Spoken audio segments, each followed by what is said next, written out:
This is certainly the news of the world in England, but as I've been travelling here, I've been contacted by many people who've had, so they say, similar problems, not just hacking, but maybe being trailed or have fallen out with some American Murdoch News Corp company and then found themselves, as they would say, at the wrong end of investigations, the wrong end of information gathering.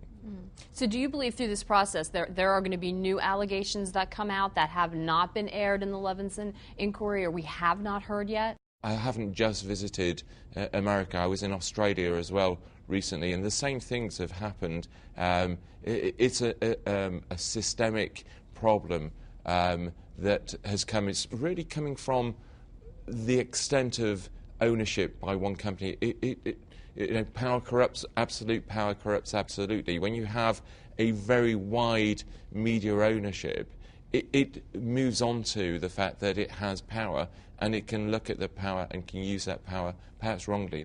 So this isn't just one publication that had issues that went awry, that had judgment problems. You think this is pervasive through the corporation? The reason for the problem in England of phone hacking is because of the culture of the company. There was pressure on the journalists to get stories. And I just want to circle back to this. This is important. And this is related to activities of journalists at news reporters at News of the World.